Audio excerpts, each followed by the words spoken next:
Hello, kabayan! Kamusta po kayo? Welcome back sa ating channel. At kung hindi ka pa nakapag-subscribe, ay please click mo na po yung subscribe button and bell notification button para updated ka sa mga next videos na i-upload ko. Thank you so much! And for this video, tulad po ng sabi ko dun sa previous video natin, ay i-share ko po sa inyo yung kung paano tayo makapag-cash out from our Palawan Pay via Palawan Pawn Shop branch.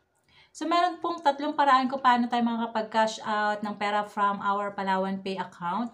So, yung first is punta tayo sa Palawan Pawn Shop. So, doon tayo magka-cash out. Then, second is yung i-transfer mo sa mga ibang digital wallets and doon mo sila gagamitin.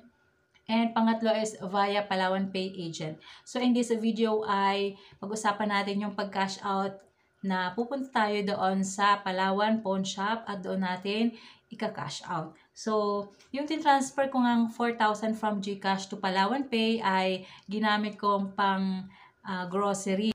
So, cash ako magbabayad sa grocery store kaya magka-cash out ako from Palawan Pay doon sa Palawan Pawn Shop branch. So, nagpunta nga ako doon kung makikita nyo, ayan. So, Palawan branch yan and then merong nakalagay din ng Palawan Pay. So, ibig sabihin, nagpa-process talaga sila ng mga transaction gamit ang ating Palawan Pay account.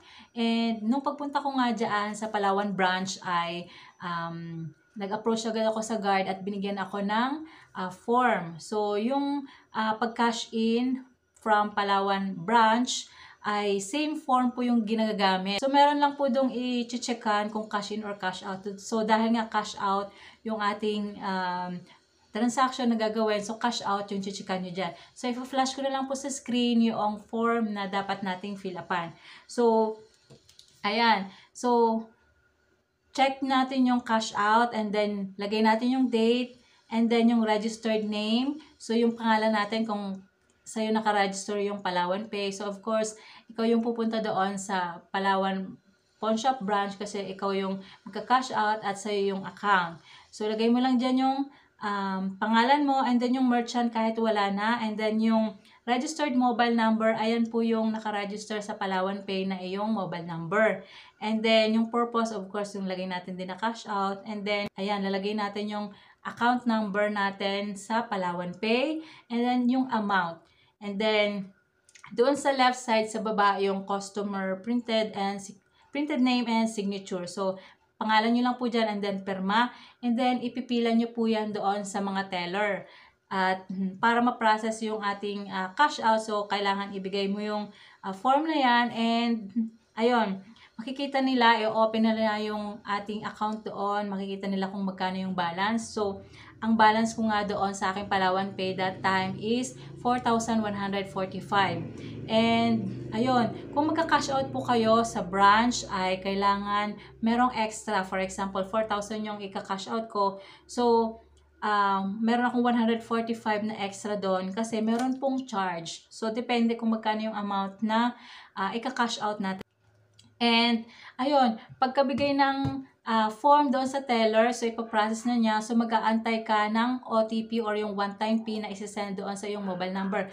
So, kapag magka-cash out ka, kailangan dala mo yung iyong cellphone at para ma-receive mo yung OTP kasi kung walang OTP, hindi nila mapaprocess yung pag-cash out mo. So, once ma-receive mo yung OTP, sabihin mo sa teller yung one-time PIN and then ipaprocess na nila and then after nyan ay magpiprint sila ng resibo at ibibigay sa iyo yung pera. So, doon po dun sa kinash out ko na 4,000 ang naging transaction fee niya or charge is 70 pesos. So, ayun, ang nabawas sa aking Palawan Pay account is 4,070 pesos. So, ipa-flash ko na lang sa screen yung mga cash out at cash in charge dyan sa Palawan Pay. And hindi ko kasi sa ulado kung magkano yung percentage ng pag-cash in at pag-cash out na fee or charge. So, ipa-flash ko na lang po dyan sa screen. Basta doon sa 4,000 na kinash out ko sa branch is merong 70 pesos na charge. And after nyan, meron po ako na-receive na 140 points sa aking Palawan Pay. So, yung mga rewards and points po ay convertible to cash yan. So, magagamit natin yan every time na magta-transfer tayo, for example, from Palawan Pay to GCash. So, I think ang 100 points is piso. So, ayun. Pero nung nag-cash in ako, di ba, nabanggit ko rin sa from GCash to Palawan Pay, ang na-receive ko is 10 pesos cash reward. So, sa wallet ko yung na-receive. Pero itong cash out na to, na points rewards yung na-receive ko, so doon sa points rewards na punta, hindi doon sa wallet na cash na mismo. So, ayun yung pinagkaiba. So, depende sa transaction na gagawin nyo kung ano yung cash or points rewards yung marireceive nyo.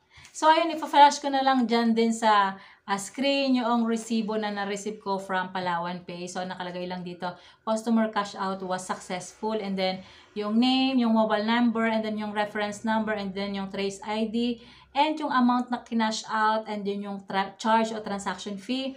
And, ayun, kung ano yung date at kung ano yung exact time na nag-cash out ka. So, makikita mo rin yan doon sa iyong Palawan Pay transaction history. So, lahat ng transaction na gagawin natin, kahit cash in, cash out, or pay bills, ay makikita natin sa transaction history sa ating Palawan Pay application.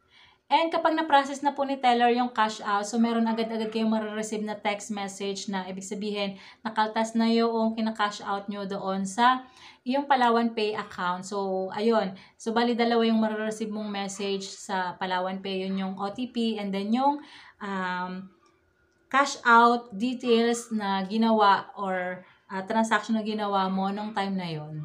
So, ganun lang po kung paano mag-cash out sa ating Palawan Pay via Palawan Pawn Shop branch. So, ayun lang po muna for this video. Thank you so much for watching. At kung hindi ka pa nakapag-subscribe, ay please click mo na po yung subscribe button and bell notification button para updated ka sa mga next videos na i-upload ko. Thank you so much! Bye!